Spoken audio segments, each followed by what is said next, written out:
The Buccaneers hang a 50 burger on the New Orleans Saints. We're going to break down that and more today on the Locked On NFL Scouting Podcast.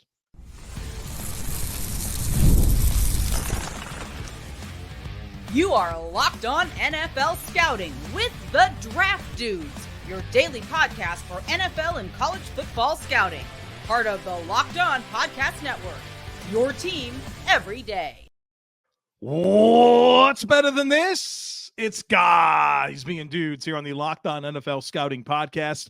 We're the Draft Dudes. I'm Joe Marino from Locked On Bills. He's Kyle Crabbs from Locked On Dolphins. And we are your NFL experts here with you daily to talk team building across the league on the Locked On NFL Scouting Podcast with the Draft Dudes, part of the Locked On Podcast Network, your team every day. Want to issue a big thank you, shout out, and welcome to our everydayers. Those of you who never miss a single episode, we appreciate y'all being here very, very much. Today's episode is brought to you by Prize Picks. Download the app and use code LOCKEDONNFL to win $50 instantly. When you play $5, you don't even need to win to receive the $50 bonus. It's guaranteed. Prize Picks, run your game. Today on the show, we're going to be looking at the next big monumental change. Some of the biggest losses. I don't think any game loss was bigger than the loss that Detroit suffered with the injury of Aidan Hutchinson. We'll look at that. But we're going to start with big wins in week 6 in the NFL. And anytime you put up a number that starts with a 5, you got a pretty big win on your hands. And that's exactly what the Tampa Bay Buccaneers did, running for almost 300 yards against the Saints in a big NFC South matchup, Joe. Yeah, I think the NFC South is telling us that it's about the Bucs and it's about the Falcons in this division, especially with the Falcons kind of taking that one head-to-head last week, and then the Buccaneers really bounced back in a big way. I mean, we were just talking to the pre-show. This game was 27-24. Saints with 10 minutes left in the third quarter. The final score is 51-27, and I think the exciting thing here for the Bucs is, boy, they ran the ball. 35 carries, 277 yards. That's just under 8 yards a pop. They didn't have Rachaad White in this game. Big breakout for Sean Tucker, the multifaceted skill set that is Bucky Irving. And all of a sudden, this Bucs team has a little bit of a ground game going for them. Timeout. You said that the Bucs didn't have Rachaad White as if he probably would have been the least productive ball carrier that this team I was out intentional with saying that. I'm not a Rachaad White guy. Yeah. So that was we were both Sean Tucker guys, though. Right. The resurgence, 14 for 136. I think that the impressive thing about the numbers for Tampa Bay running the ball, you have 200. Usually when you get up over 250 yards, you have like an explosive run, like a backed up inside your own territory and run the ball for a big touchdown. Yeah. They didn't have a run longer than 36 yards. Now they had 3 longer than 24, but I mean, they just pushed New Orleans around. And this game script, what a wonky one, where Tampa goes up 17, and then New Orleans scores 27 points in the second quarter, and then Tampa scores another 20 in the fourth quarter. In Spencer Rattler's first start, I thought Spencer Rattler did some nice things in this game, but it's a bad recipe, especially when you go down early, and Tampa kind of let them crawl back into the game. But as you get the full 60-minute sample size, I think a rookie quarterback against Todd Bowles, with the opposing team having the ability to run the ball and put up points in a hurry and get on top of you the way that they did, little too much for New Orleans. So they are who we thought they were. Oh, the Saints. The Denny Green. Brother, the first 2 weeks of the season had us feeling weird, man. But I was questioning a lot of things. I thought, right. I mean, there's teams that you're going to be wrong about every year, but I was looking at the Saints. I'm like, how is this the recipe for a team that I'm just going to be totally off on? Because we were generally down on them. They had great depth, the offensive line of concern, and obviously against Tampa, nobody runs the ball against Tampa because they got Vita Vea in the middle. Tip of the hat to Zion McCollum. I mean, don't you love this? Like a toolsy day 3 pick gets a chance to get drafted. They stick with the guy a couple years into the career. It's like, all right, here's your chance. We're going to make some moves at corner. We believe in you. You're our guy. You got Joe Marino kind of questioning whether or not the Bucs have the right people in place on defense. Well, I'm sorry, Zion McCollum. I was unfamiliar with your game. you are a stud cornerback in the NFL. He comes away with a couple of pass breakups in this one, an interception in this one, his second interception of the season. He's been locked down all season long, and one of the great stories this year in terms of like breakout players. It's happening right before our eyes. But don't you agree, Kyle? Like, this is the Bucs or the Falcons. Like that, this race Yes. is that. This goodbye Saints, goodbye Panthers. Thanks for being here. It's week 6. It's over for you. This division's about the Bucs and the Falcons. Yeah, I think those two teams are going to continue to ascend, and they've shown why in the last 2 weeks. So much for scoring being down across the league. You had a team 36 on Thursday night and win. Then a team scored 35 and won in London. And then you had teams score 30, 34, 41, 51. 20, 20, 23, 32, 38, 47 before Sunday Night Football. A lot of points for teams that ran away. Which is the next game that kind of popped as a big win in your mind? Well, I think we got to talk about Ravens Commanders, the battle for the DMV. It wound up being a 30-23 ball game. I felt like the Ravens were in control pretty much the entire time. And like the reality is this Ravens offense is just hard to deal with. The run game, obviously, with Lamar and Derrick Henry and everything that presents to a defense, but how Todd Monken's kind of scheming up opportunities for Zay Flowers and just the amount of stress that it all puts on you. Next thing you know, guys are just wide open all over the place. And so good scheme, good execution, nightmare backfield to deal with. And, you know, even I thought that you can't run the ball on the Ravens. So you better be able to like throw the ball all over the place and simultaneously slow down this offense well enough. I think the Ravens are a wagon, man. I think they're a really good football team. Yeah, I think the momentum is really picking up for them. Obviously, the tone was kind of set against Kansas City in week 1, and they had guys starting on the offensive line for the first time, and Henry didn't really get involved. And we've seen the last couple weeks, I mean, he's on pace. Derrick Henry is for close to 2,000 yards right now. I don't know that they'll get the volume down the stretch to do that, but I mean, the production's been there in a big way. I would give some credit to Washington for battling throughout this game, though. Especially early, it kind of felt like there was that shell shock of, like offensively, and especially in the first half when it's 21-10, Baltimore just has a couple different ways that they can play and defend you defensively when you're working with a rookie quarterback, and Daniels took care of the football, did the things that you needed to give yourself a chance to kind of get a good break or bounce towards the end of the game. And they obviously did make this a one-score game in the end, but I don't walk away from this game feeling any less optimistic about what I think the outlook looks like for Washington.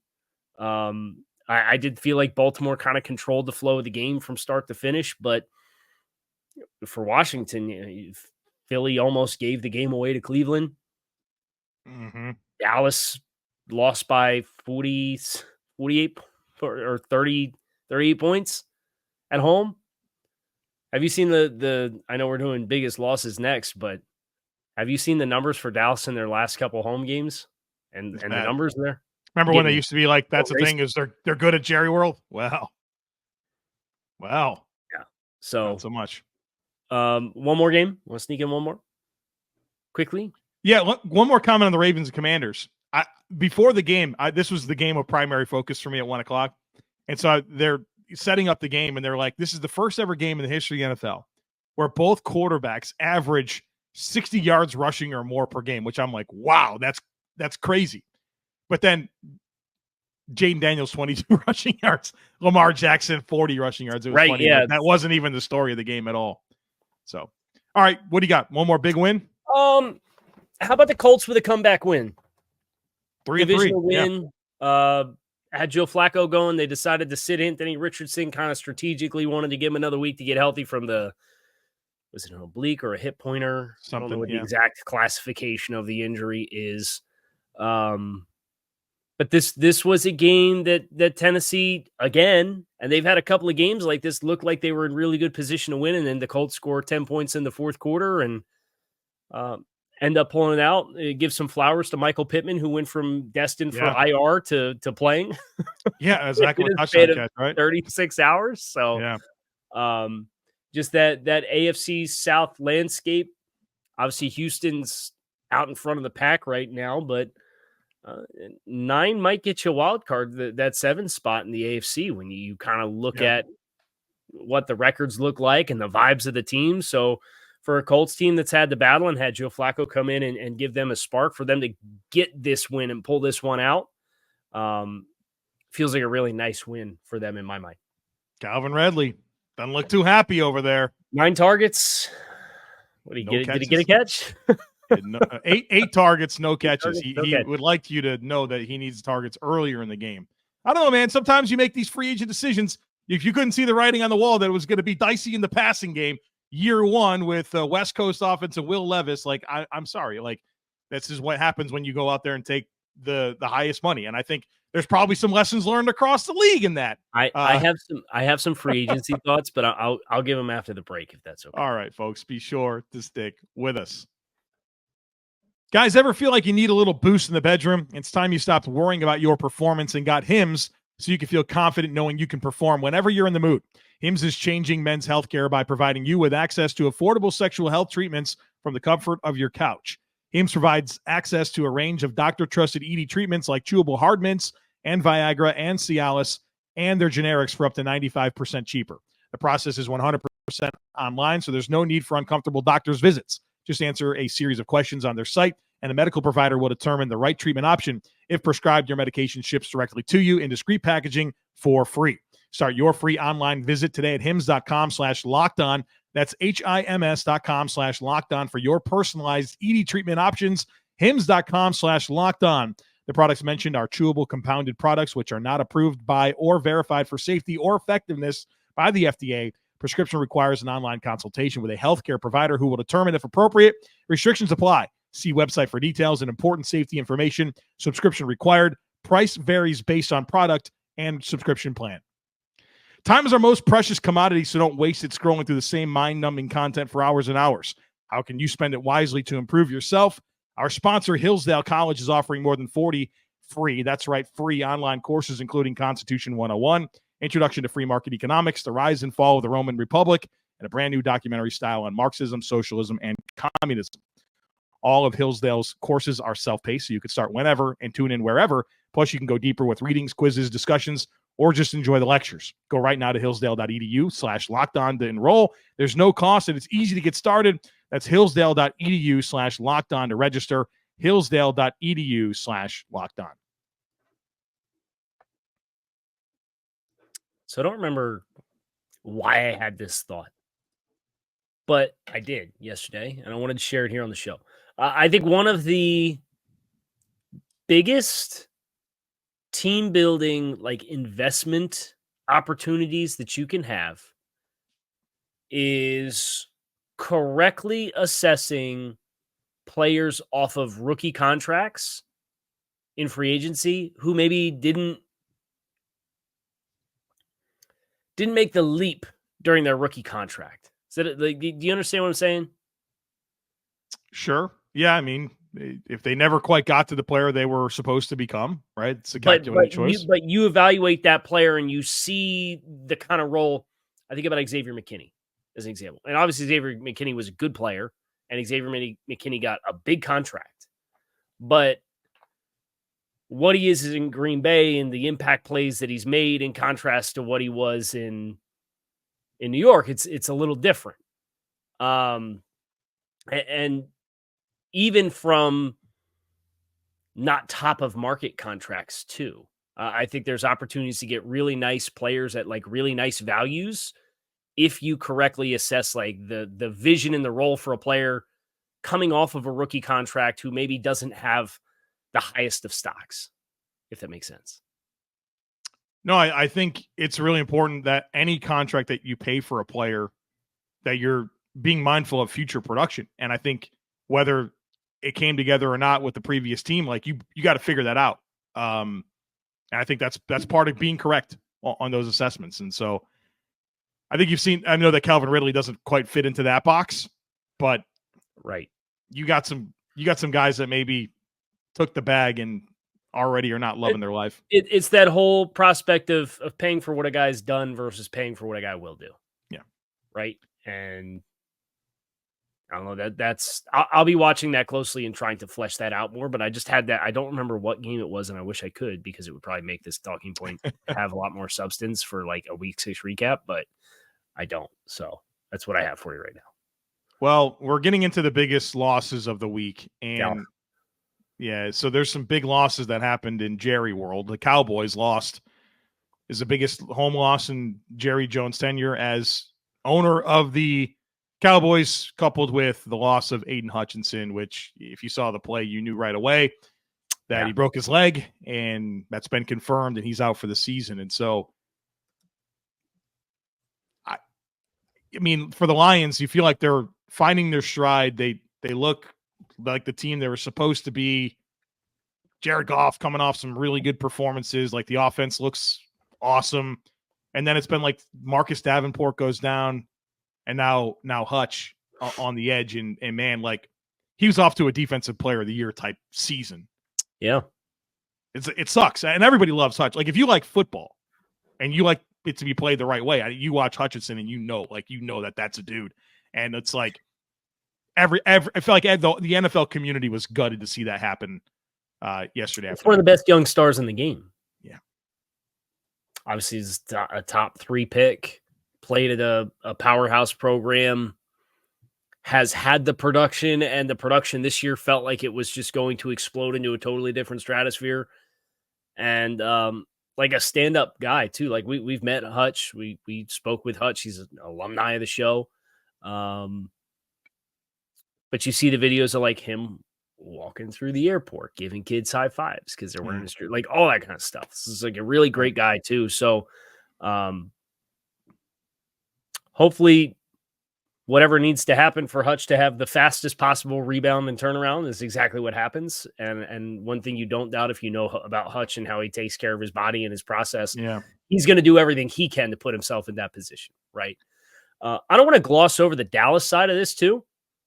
And I know we can get back into Dallas when we talk about next big dominoes and like what's the next big thing that's going to happen in the NFL that's going to be like a head storyline, because we're getting pretty close.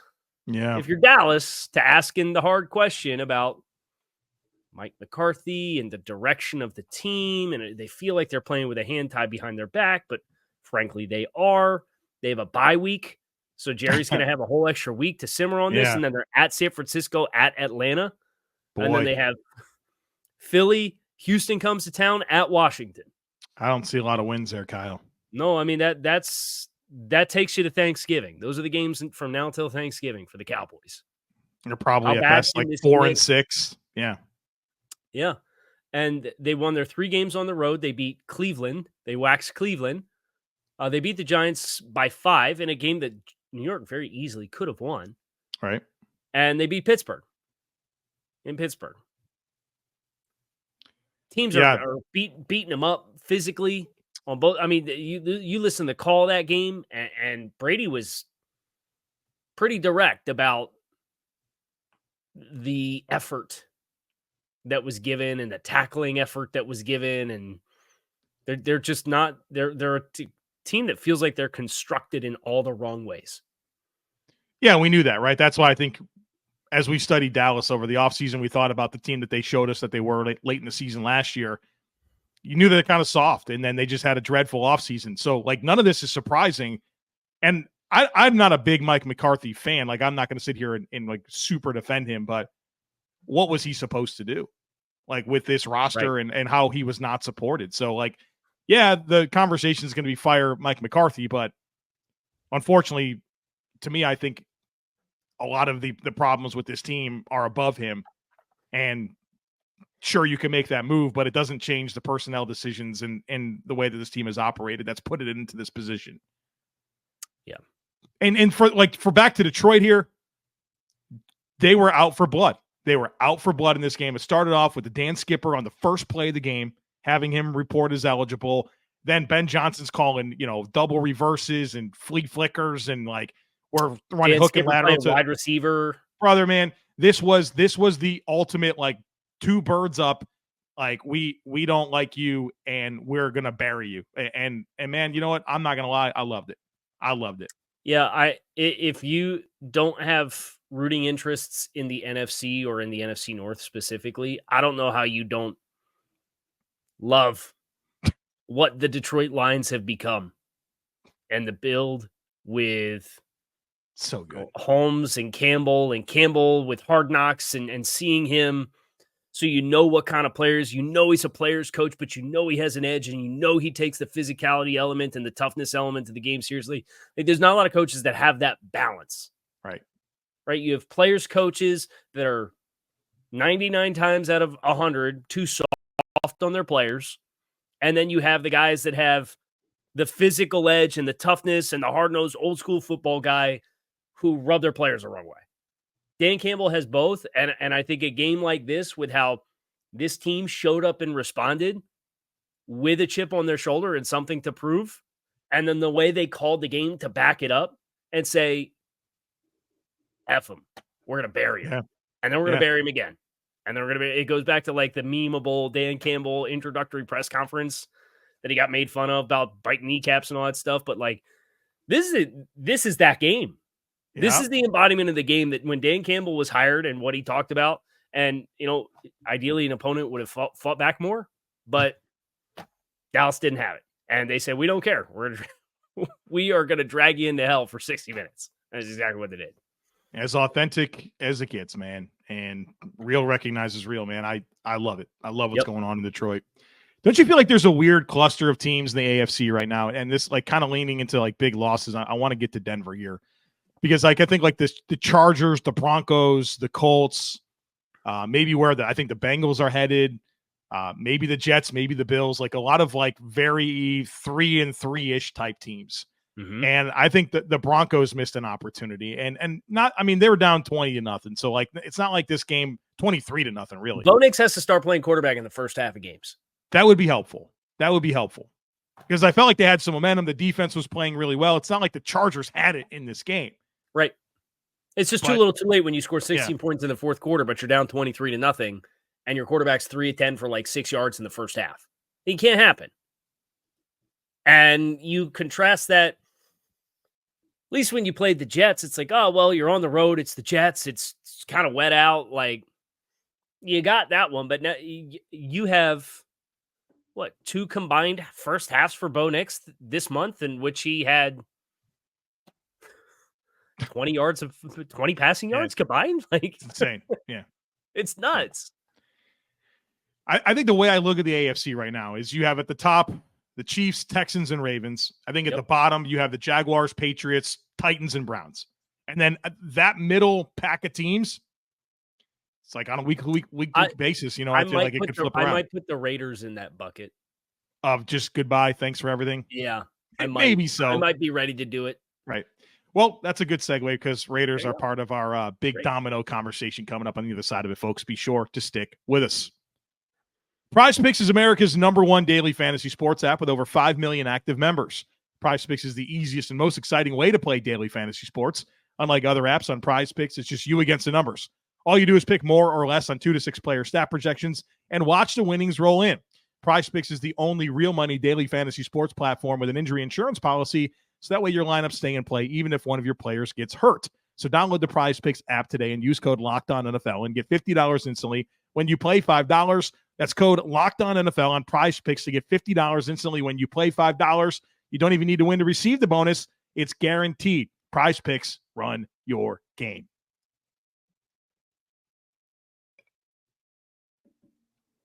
The big domino next. Is it Mike McCarthy gets fired? Is it Doug Pederson? The London curse? Like, do we even finish recording the show before Doug coming back from... Well, no, being they're in London it probably helps because they get the Patriots next week in London. Right? Right. Do we get another quarterback benching? Is Aidan O'Connell really what's going to save Davante Adams from getting traded because Davante likes playing with Aidan O'Connell? Let's get to all of it. I think it's all on the table. Hassan Reddick. Right. Rosenhaus. Let's start with the Raiders, right? So Aidan O'Connell, that's an important piece in the potential of Davante Adams sticking with the Raiders. The big storyline with Davante Adams and his status with the Raiders isn't Aidan O'Connell or anything like that. It's whether or not the Raiders are going to take on salary. And I don't feel like they're going to, because right now, if you want to onboard Davante Adams, you better have about $13 million in cap space to do that. Well, that's not necessarily, that doesn't align with the need and the teams out there that need it. So like, you got to take on some salary. We know that they're not going to. And so I feel like that's the roadblock, although receivers get traded, the deadline's coming. Like, all of the things that need to be true are true, except for I don't think the Raiders are positioning themselves well enough to unload of Davante Adams, and they should want to. Like, they're not a contender this year. Davante Adams, when you think about when the Raiders are going to be that type of team, Davante Adams is not going to be at this point in his prime. Your best way to maximize that asset that is Davante Adams is you need to trade him, but you also have to take on money to do it. Yeah, I believe they moved the trade deadline back to the 9. Is it right after? Is it Tuesday after week 9? Yeah, I'm pretty sure. I will. 5th. It's November 5th. Yeah, so it's between weeks 9 and 10. So the Tuesday. You got 3 games left for the Raiders between now and the trade deadline. It's at Rams, Chiefs, at Bengals. Now, you think about those teams, and theoretically, you would say, oh, you're probably going to lose all those games. But, like, what are the Rams right now? You can beat them. Yeah. They're coming off a bye, though, right? So that's a weird game. Yeah. The Chiefs, Raiders beat them last year, but they're the Chiefs, right? Yeah. And then Cincinnati, who narrowly avoided what would have probably been the worst loss. Right. You're playing the Giants and needed an explosive Chase Brown touchdown run and an explosive Joe Burrow touchdown run of almost 50 yards to scrap out a win against New York without Malik Neighbors and without Kayvon Thibodeau and all these guys is all banged up.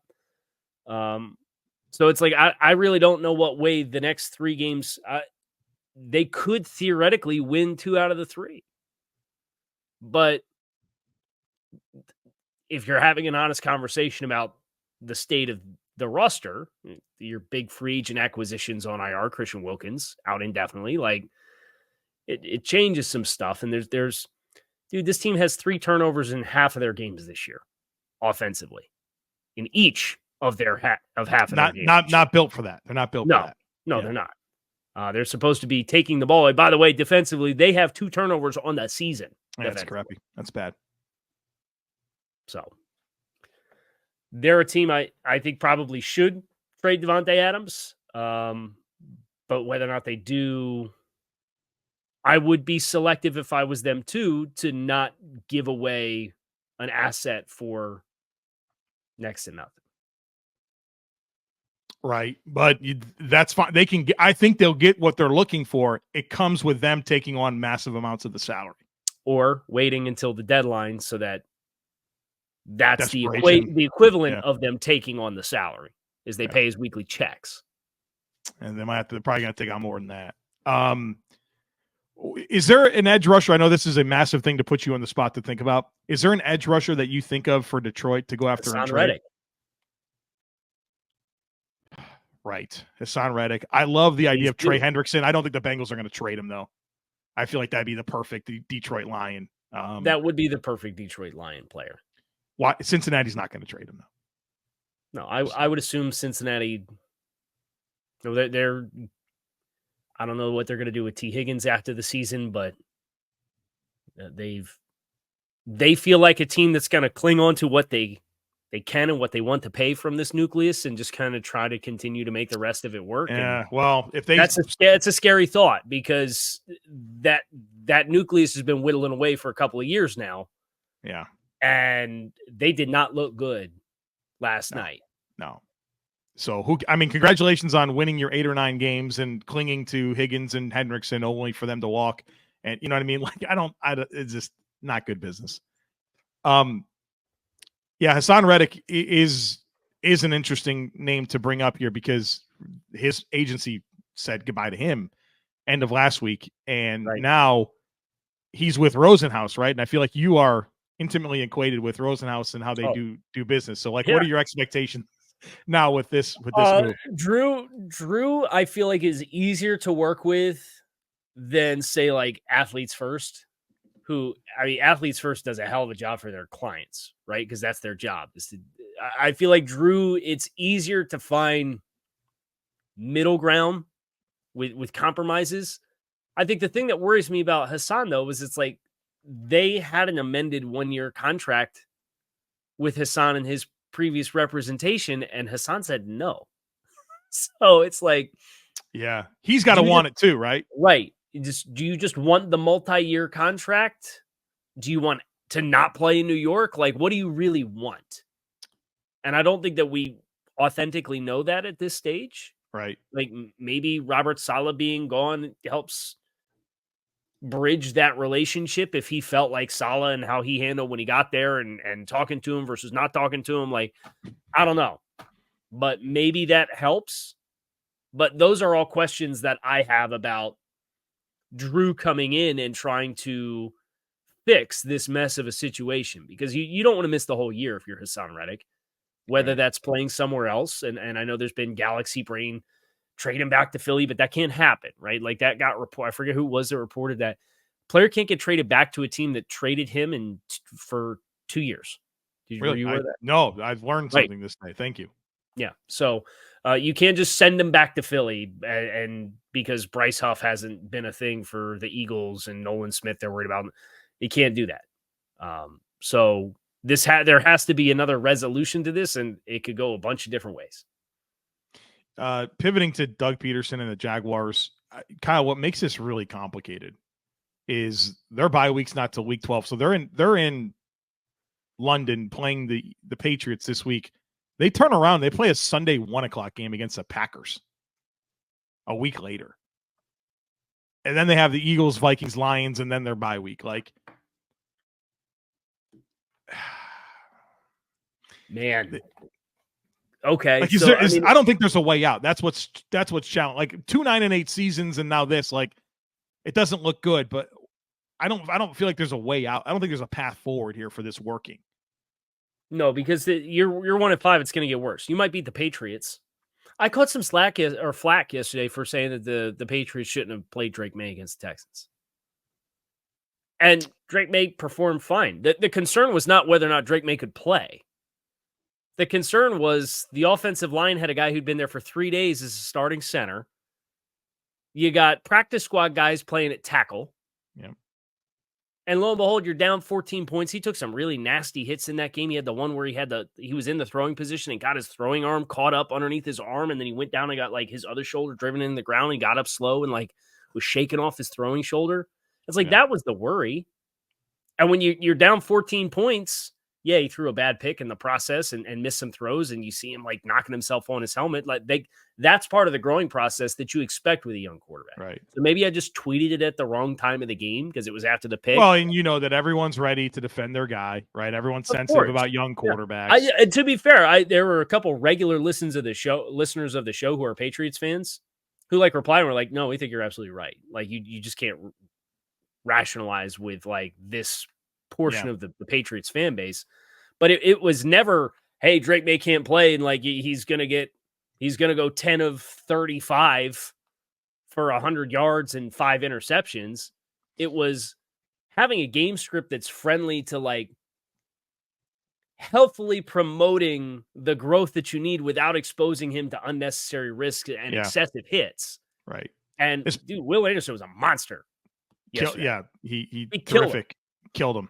Especially because I think one of the main points that you made on X was the opportunities before and after this game were just a lot better to play Drake Maye. Like Miami why this game? Chubb and Jalen Phillips, so it's Emmanuel Ogbah and Chop Robinson and the top pass rushers there, right? Or the following week when you play Jacksonville, and then honestly, their schedule every other game except for Houston looks fine.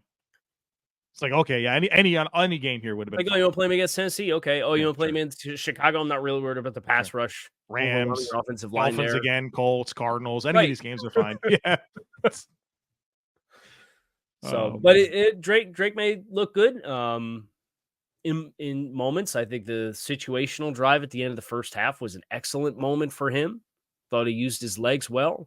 This is the best the passing game looked for the Patriots all year. Let's come out and say it, right? Like, not all year, for a few years. You wanted to make it bigger than that. I was like, well, really? You don't think it's this year? You're like, no, I'd like to make it bigger than that. He's in Mac Jones. This is as good as it's looked since then. I don't know. I think you go back to the game there. Mac Jones was 3 for 3 and the greatest offensive game plan in the history of the league. And I think we go back to that moment. And that's was the last time. Yeah, it looked this good. Right.